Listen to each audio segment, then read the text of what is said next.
अमर एक सुनसान रास्ते पर अपनी कार ड्राइव करता हुआ मुंबई से पुणे जा रहा था। रात घनी थी और बारिश भी हो रही थी। उसने लिंक हाईवे पर पहुंचने के लिए एक शॉर्टकट रास्ता चुना। रास्ता कच्चा था और दोनों तरफ पहाड़ियों से घिरा हुआ था। दूर दूर तक कोई घर या इंसान नजर नहीं आ रहे थे। बारिश धीरे धीरे तेज हो रही थी और इस अनजान रास्ते पर उसे डर भी लग रहा था। कुछ दूर जाने के बाद अमर ने घबराहट में खुद से ही कहा, ओह शिट, ये रास्ता तो खत्म होने का नाम ही नहीं ले रहा। इतना बोलते हुए अमर ने अपने फोन में मैप देखा। मैप में उसे हाईवे बिल्कुल नजदीक नजर आ रहा था। उसने अपनी कार की स्पीड तेज की और मैप के हिसाब से चलने लगा। रास्ता सुनसान था तो अमर लापरवाही भी बरत रहा था। बारिश तेज हो गई थी और तभी अंधेरे में अमर की कार के सामने अचानक ना जाने कहां से एक बूढ़ी औरत आ गई। उसे बचाने के चक्कर में अमर ने अपनी कार की स्टीयरिंग झटके से घुमाई। स्पीड ज्यादा होने के कारण कार सीधा रोड से सटे गहरे नाले में कूद गई। उस सन्नाटे भरी भीगी रात में अमर की चीख कहीं खो गई। इस घटना के कुछ देर बाद अमर ने धीरे धीरे आंखें खोली। वो एक बिस्तर पर लेटा था। उसके सिर पर गहरी चोट लगी थी जिस पर पट्टी बंधी हुई थी। उसे अपने सिर में तेज दर्द का एहसास हो रहा था। वो बिस्तर से उठने की कोशिश करते हुए कहता है, ओह, मैं कहाँ हूँ? जब तक वो उठता तब तक उसके पास एक बुढ़िया आई। ये वही बुढ़िया थी जिसे बचाते हुए अमर की कार का एक्सीडेंट हुआ था। उसने अमर के सिर पर हाथ रखते हुए कहा, घबराओ मत बेटा, तुम सुरक्षित हो। मुझे बचाने के चक्कर में तुम्हारे कार का एक्सीडेंट हो गया था। मैं तुम्हें यहाँ ले आई। अमर ने पहले बुढ़िया की तरफ देखा, फिर वो उस कमरे को देखने लगा। कमरा काफी पुराना था और अमर को ना जाने क्यों जाना पहचाना लग रहा था। फिर बुढ़िया ने उससे कहा, तुम आराम करो बेटा, मैं तब तक तुम्हारे लिए खाने पीने का इंतजाम करती हूँ। बुढ़िया के चेहरे पर अजीब सी खामोशी थी। वो इतना बोलकर अंदर चली गई। अमर अभी भी हैरान था। आखिरकार बुढ़िया ने उसे कार से बाहर कैसे निकाला होगा या वो यहाँ तक कैसे पहुंचा होगा। इन्हीं ख्यालों में खोए हुए अमर को नींद आने लगी। वो अपनी आंखें बंद कर सोने की कोशिश करने लगा, मगर उसे कुछ ही देर में वो घटना महसूस होने लगी। उसे लगा जैसे उसके सीने पर कोई वजनदार चीज रखी हुई हो। उसने घबराकर जैसे ही अपनी आंखें खोली तो देखा उसके सीने पर एक छोटी बच्ची बैठी थी जो उसे ही घूर रही थी। काफी डरावना चेहरा था उसका, जिसे देखकर अमर जोर से चीखते हुए उठने की कोशिश करने लगा। बचाओ, कौन हो? कौन हो तुम? तभी अचानक कमरे की लाइट जल गई। अमर ने देखा वो बच्ची गायब हो चुकी थी और दरवाजे पर वही बुढ़िया खड़ी थी। उसने अमर से पूछा, क्या हुआ बेटा, तुम चीख क्यों रहे हो?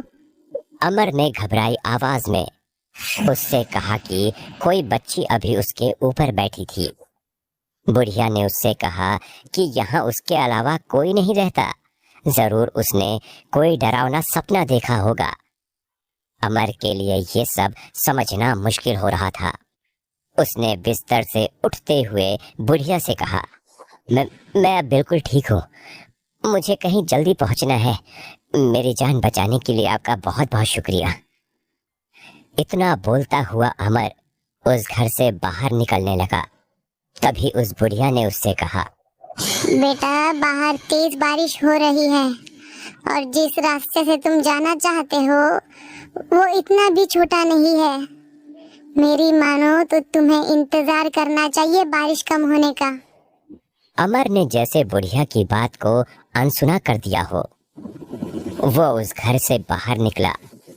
उसकी कार सामने ही खड़ी थी, मगर बारिश सच में काफी तेज हो रही थी। अमर जल्दी से जाकर अपनी कार में बैठ गया।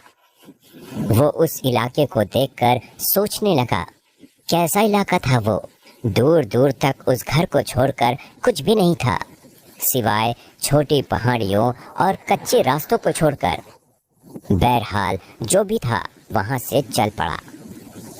उसने फोन होल्डर में लगा हुआ अपना फोन देखा। फोन में बिल्कुल भी नेटवर्क नहीं था, फिर भी मैप उसे सही डायरेक्शन दे रहा था। हाईवे अभी भी पास नजर आ रहा था। अमर किसी तरह बस हाईवे तक पहुंचना चाहता था। उसने फिर अपनी कार की स्पीड बढ़ाई। कार ड्राइव करते हुए अचानक उसे एहसास हुआ जैसे उसके बगल वाली सीट पर कोई बैठा हो। उसने अपनी नजरें घुमाई तो देखा उसकी बगल वाली सीट पर वही डरावनी शक्ल वाली लड़की बैठी थी जो उसे उस घर में दिखी थी। उसे देखते ही अमर बुरी तरह से डर गया और एक बार फिर एक बड़ी सी चट्टान से टकराकर उसकी कार का एक्सीडेंट हो गया। अमर को जब होश आया, वो एक बार फिर से उसी घर में था। उसके सामने फिर से वही बुढ़िया थी। ये सब देखकर अमर बुरी तरह घबरा गया। उसे समझ में नहीं आ रहा था वो बार बार एक्सीडेंट के बाद इस घर में कैसे पहुंच जा रहा था। ये कैसा मायाजाल था। अमर हिम्मत करके उठा और उस घर से बाहर निकलने लगा। उसके शरीर में कई जगह गहरी चोटें लगी थी। बुढ़िया ने एक बार फिर मुस्कुराते हुए उससे कहा, बेटा बाहर तेज बारिश हो रही है और जिस रास्ते से तुम जाना चाहते हो वो इतना भी छोटा नहीं है। मेरी मानो तो तुम्हें इंतजार करना चाहिए बारिश कम होने का।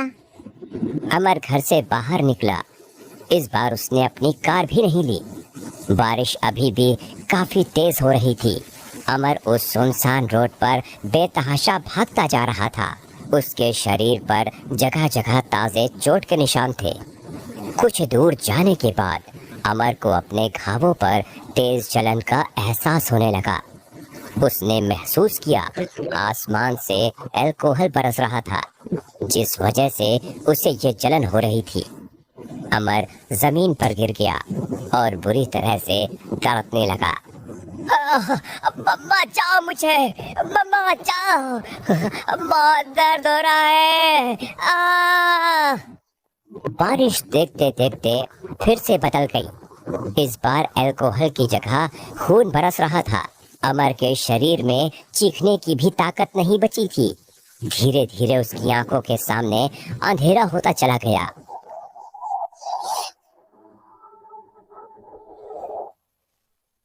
एक अस्पताल के ऑपरेशन थिएटर के बाहर लगभग 35 साल की एक औरत अपने बच्चे के साथ खड़ी थी। औरत रो रही थी। उससे कुछ ही दूरी पर एक पुलिस वाला खड़ा था। कुछ ही देर में ऑपरेशन थिएटर के अंदर से एक डॉक्टर बाहर आते हुए बोला, आई एम सॉरी मैडम, हम मिस्टर अमर को नहीं बचा पाए। लगभग 72 घंटे कोमा में रहने के बाद ब्रेन हेमरेज के कारण उनकी मौत हो गई। वो औरत और बच्चा डॉक्टर की बात सुनकर जोर जोर से रोने लगे। फिर उस औरत ने रोते हुए पास खड़े पुलिस इंस्पेक्टर से पूछा कि आखिरकार ये सब कैसे हुआ। पुलिस इंस्पेक्टर ने बताया, मैडम, मिस्टर अमर की कार हमने पुणे हाईवे के पास से बरामद की। डिवाइडर से टकराने की वजह से इन्हें काफी गंभीर चोटें आई थी।